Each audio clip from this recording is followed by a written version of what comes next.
Assalamualaikum warahmatullahi wabarakatuh. Waalaikumsalam warahmatullahi wabarakatuh.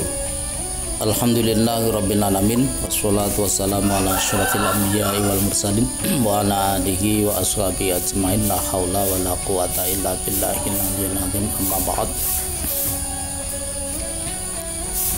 Kaum muslimin wal muslimat rahimakumullah. Puji syukur kita aturkan kehadirat Allah Subhanahu wa taala. Shalawat dan salam mudah-mudahan tetap terlimpah tercurah pada Rasulullah Muhammad sallallahu alaihi wasallam. Allahumma shalli wa sallim wa barik alaih. Kaum muslimin rahimakumullah. Alhamdulillah pagi hari ini kita bisa bertemu lagi dengan pimpinan cabang Muhammadiyah Bandung Majelis Tabligh dalam acara kajian singkat Majelis Tabligh pimpinan cabang Muhammadiyah Bandung. Pagi hari ini kita akan melanjutkan kajian kita tentang hidayah. Di pertemuan sebelumnya kita sudah sampaikan ayat yang ke-6 dari surat Al-Fatihah. Kemudian pagi hari ini kita akan lanjutkan surat yang ke-7 dari ayat yang ke-7 dari surat Al-Fatihah. A'udzubillahi minasyaitonirrajim. Bismillahirrahmanirrahim. Shiratal ladzina an'amta 'alaihim ghairil maghdubi 'alaihim waladdallin. Yaitu jalannya orang-orang yang telah diberi nikmat terhadap mereka, bukan jalannya orang-orang yang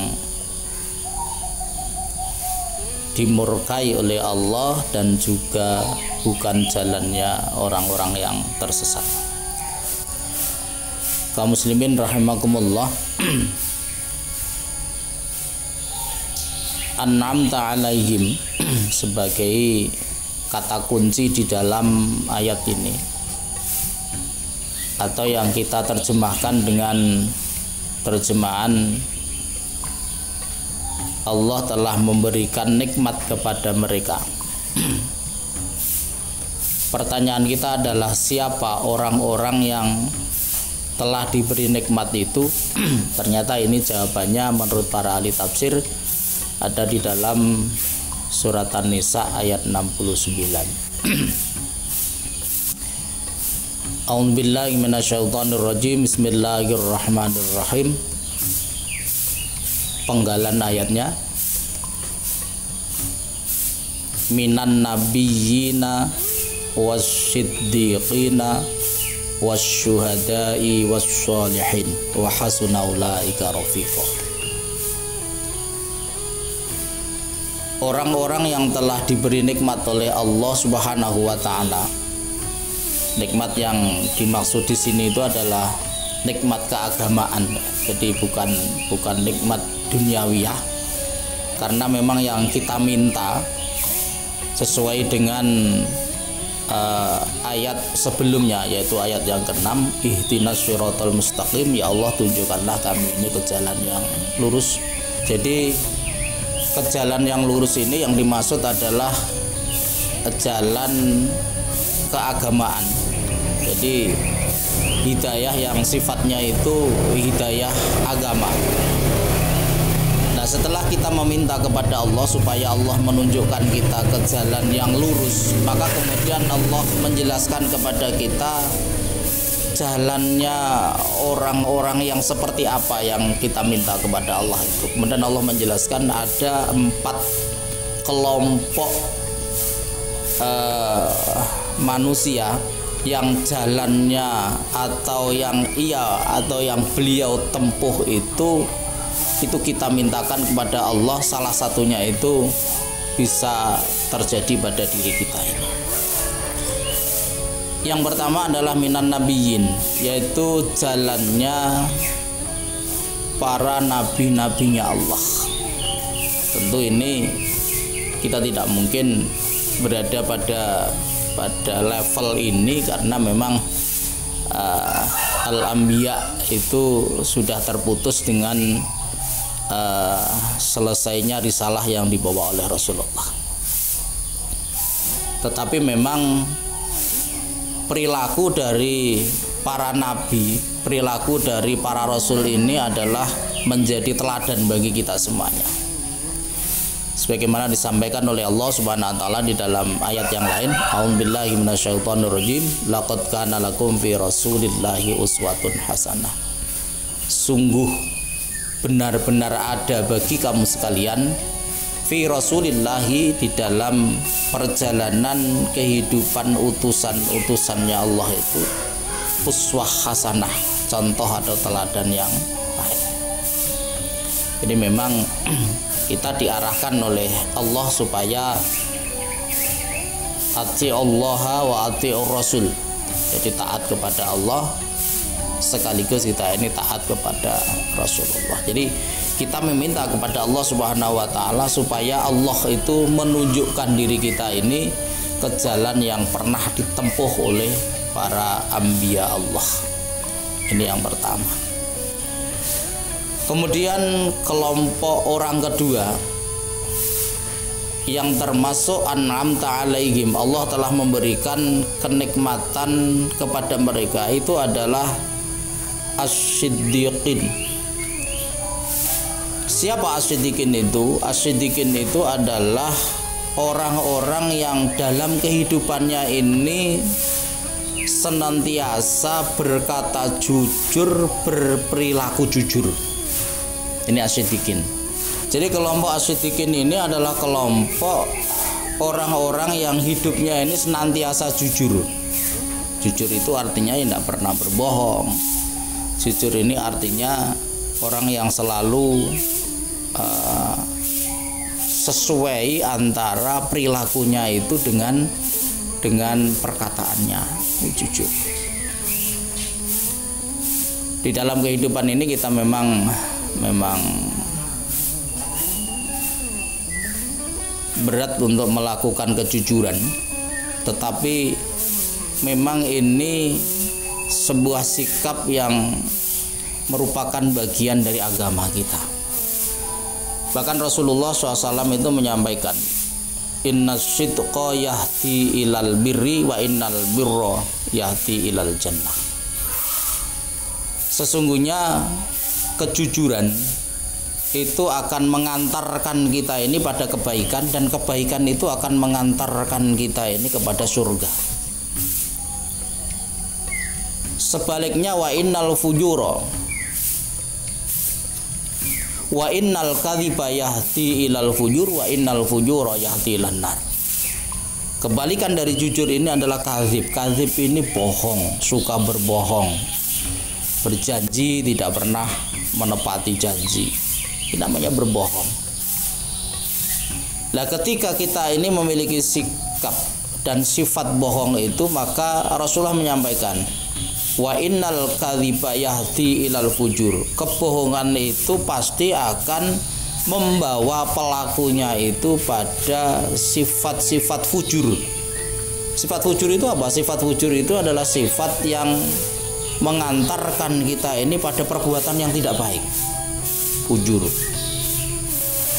Kemudian kalau nanti kita ini sudah sampai pada level sifat fujur itu, wa innal fujura yahdi ilan nar, dan sifat fujur itu akan mengantarkan kita ini, membawa diri kita ini sampai kepada neraka. Jadi ini kebalikannya. Makanya orang-orang yang senantiasa mampu untuk bersikap jujur, bersikap siddiq, maka sebetulnya orang ini sudah berada pada jalannya Allah, sudah berada pada shiratal mustaqim, sudah berada pada situasi di mana situasi seperti itulah yang sesungguhnya kita minta ketika kita ini mengucapkan ihdinas shiratal mustaqim.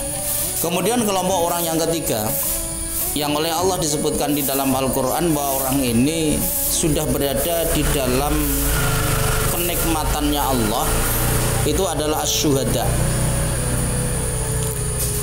Asyuhada itu apa? Asyuhada itu adalah orang yang senantiasa bersaksi tentang kebenaran. Ini asyuhada.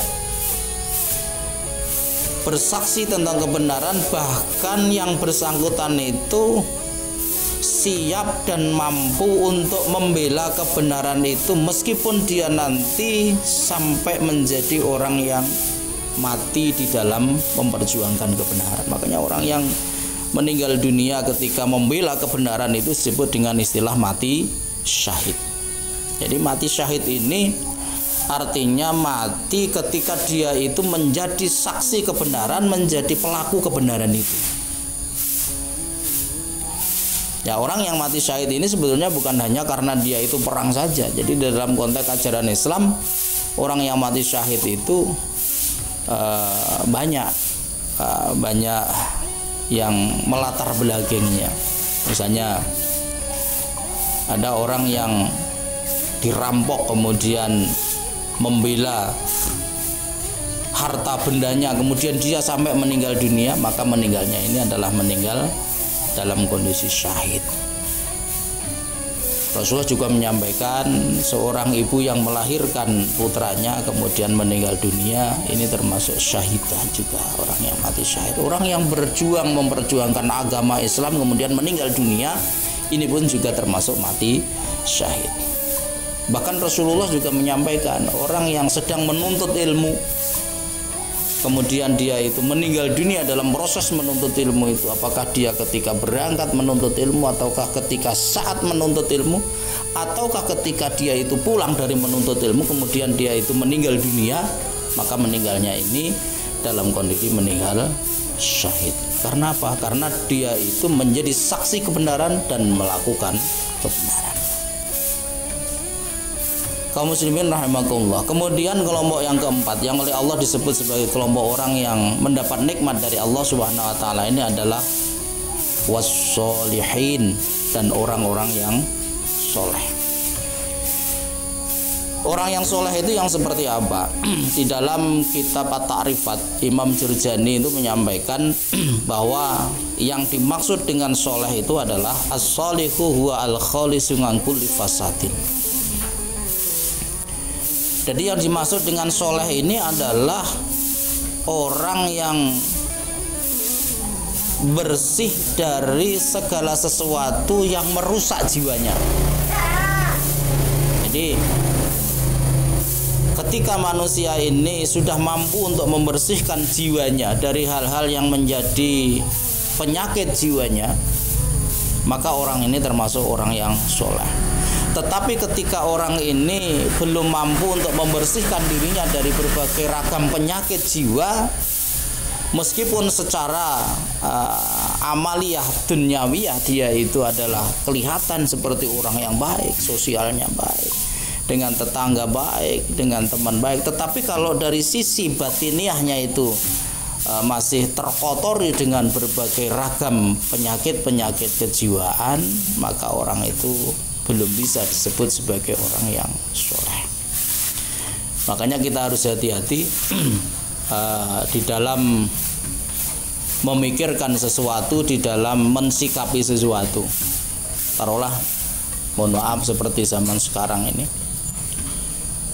sekedar contoh kecil saja, di masa pandemi COVID-19 ini, kadang-kadang kita ini menemukan di depan rumah itu ada bongkok sing digambari tatak melek,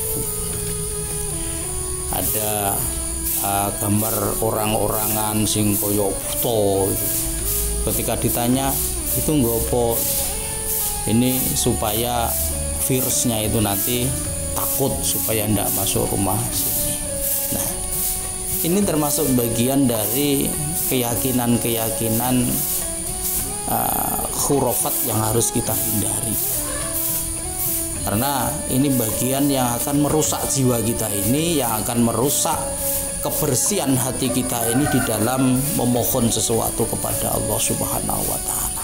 Sekedar informasi, dulu pada masa jahiliyah, ketika masyarakat Arab pra-Islam itu banyak yang menyembah patung begitu, kemudian ditanya, kenapa patung itu kamu sembah padahal patung itu kamu sendiri yang membuat?